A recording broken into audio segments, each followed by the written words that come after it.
Australian media. A lot going on. Look, sometimes the headlines come thick and fast, and it makes you think, God, we're in a bad industry. Yeah, I know. So, Ren, this week we've come to a close for what has been an ongoing saga or story, I would say, for a good 6 months or so, if not a little bit more. And that is with Channel 10 and Paramount. It's finally been bought, or the deal is done. Yes. So I love it how we are using Channel 10 to make it an Australian story, but it is purely an American story. Paramount Global, one of the biggest Hollywood production studios and owner of a number of cable TV stations, Nickelodeon, Comedy Central, a whole bunch, and also happens to be the owner of Channel 10 in Australia. They have been getting shopped around. Different people have tried to buy them. And it is the culmination of a decade and a half long saga to take control of Paramount Global, as Sumner Redstone, the man who sort of amalgamated it and built it, died, and his family fought over it, and it was a whole saga. Yeah. Literally, we read a book on it earlier this year. Yeah. But it has been resolved. It has been resolved. So there's a film production studio called Skydance. I think it's just Skydance Pictures, Media, something like that, who is owned by the Ellison family. And that name may ring a bell because Larry Ellison, the fifth or thereabouts richest man in the world, founder of Oracle, his son runs Skydance or owns Skydance. And so they've merged with Paramount and subsequently bought out the business. Yeah, in essence, it's a little bit more complicated than that because the controlling shareholder of Paramount Global was this cinema chain called National Amusements, and they've bought National Amusements. But the long and the short of it is Paramount Global has a new owner. Yes. There is arguments that there were better bids out there, i.e. Apollo's $26 billion bid. Well, we haven't actually said what the deal has been worth. Well, in the end, Skydance will pay about $8.5 billion. Yeah, crazy. They'll pay about 2.5 to buy National Amusements. That will give them control. Then they'll buy out a number of shareholders with another about $4.5 billion, and then they've committed to putting $1.5 billion into Paramount's balance sheet. So that is all very exciting in the US, but really how it's going to affect us here in Australia, because I'm going to hazard a guess. Not many Aussie retail investors were investing in Paramount Global. It hasn't exactly been a shining success story. Channel 10 is in the sights. Yeah, well, it's the only thing that's protecting it now is it's such a small part of the Paramount business. Yeah, it's forgettable. Yeah. Well, they're obviously going to look at this and want to rationalize some assets, you would imagine, to turn this into to improve the business, and Channel 10 will be on the chopping block. They're already battling. Yeah. In May this year, they cut The Bachelor and The Masked Singer. Two of your favourite shows. Two of my favourite shows. Who's singing right now?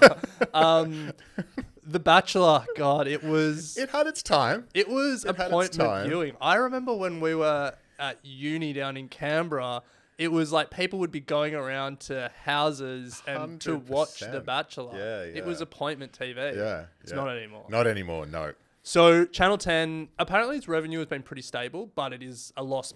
It loses money every year. And so there is a question about what happens to it. There's not a lot of strategic value for Paramount Global in owning the third largest Australian TV network. So expect things to happen there. A number of media analysts have come out and said Australia can't sustain 3 free-to-air TV networks. And you'd think Channel 10 will probably get sold. Does it exist by the end of the decade? If I had to predict it, no. You predict Channel 9 and 7 remain? Honestly, not in their current form, but yeah. What's your favourite? 7. Because I got the footy. Yeah, I don't even watch the footy on 7 though. Or KO. Yeah. Love Island on Channel 9, that's for me. Haven't got into it. Speaking of Channel 9, let's keep moving because there was some pretty significant... Channel 9 has been going through some pretty significant layoffs over the last number of months, or the 9 group. Yeah, and they've just announced another round of layoffs. Yeah. So this one was pretty significant.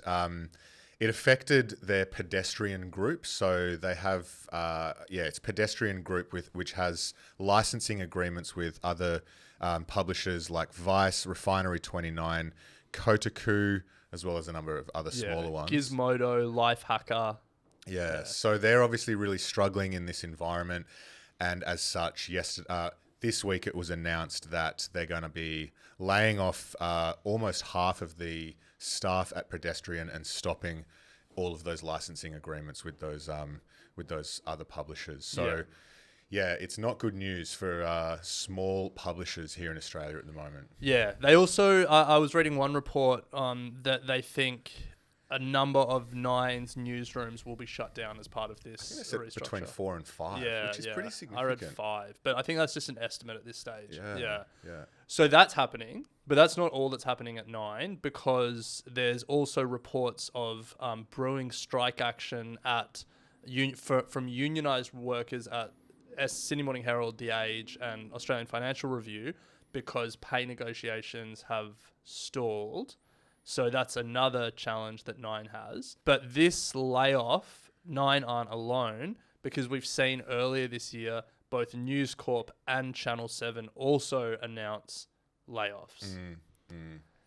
So it's tough. It's not good out there. Yeah. It's a tough environment, mainly being driven by the advertising market at the moment. But, I guess we're right in the thick of it with being a small publisher as well. So hence why we're starting the show. Yeah. Now, what you'll hear and what we have heard from these big media bosses is it's Meta's fault, and a lot of the announcements of their layoffs coincided with the government inquiry around social media and the end of these content partnerships that Meta had. Reports were that Nine got about $15 million over 3 years from Meta, and Meta have said, we're not doing that again. We'll just we don't need you. Again, small fry. But look, the rot was deeper than Meta. Meta was a band-aid over a deeper structural issue in Australian media.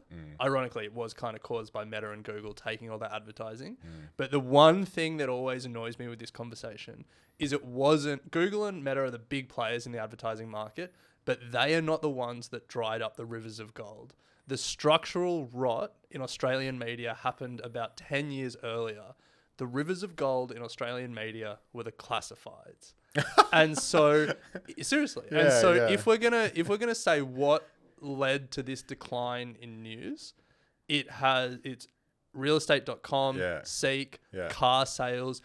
Those are the businesses that saw the most lucrative parts of media and said we can take this revenue. And take it they did. eBay? Would eBay count? Maybe. But look, media is in so much trouble in Australia and around the world. We haven't really spoken about Seven that much. Seven seems to be doing the best of the three. But I pulled up some numbers from their latest half-year results, because they are talking about the overall market. In 2023, gross total TV market advertising spend fell 11% in 1 year. Wow. So money is just leaving TV. And this is probably the most illuminating point from Seven's half-year report. Revenue share of 41%, up 1.7 points. So they're taking market share from their competitors. But their total TV market declined 9.1%. Their advertising revenue from TV fell 7%. Wow. So they're doing the best. They're taking market share in a declining but still market. Their advertising revenue is falling. And that is the story of Australian media. There's just the pie is shrinking. Global media. Yeah. Challenging environment. So why did we quit our jobs to do media? Yeah, sorry. The moral of the story is, if you're listening, thank you for supporting Equity Mates. Please continue to listen so that we can continue to publish content that helps you on your investing journey. Because this obviously all flows. I think for those that I guess want more insight into how it works, like those numbers, they're the ones that suck the most revenue, and then it all kind of just flows down further and further and further, right down to the little players in the market. Yeah. So if it's not good at the top, then it's becomes more challenging the further down you go. Yeah. But we'll keep an eye on this one. I think from memory, one of your bold predictions at the start of the year, outside of the Channel 10 merger was that there would be a major consolidation of a media network? No, I said there would be one sale, and I said then that's too right. obvious, and so I said there'd be two sales. Yes. So we've had one. Yeah. We kind of Looking all for knew that another. Channel 10 Yeah, was going that to was happen. Yeah. already in The one conversation. media company that seems to be bucking the trend and is worth paying attention to if you are interested, well, the one big media company is the New York Times. Up 28% in the past 12 months. They are the only ones that seem to have nailed the subscription model. And to be honest, nailed is a generous term. They seem to be surviving. They've nailed their games. But let's leave it there and we'll move on. Equity mind. I will say this about investing. Everything you do learn is cumulative. What I learned at 20 is useful.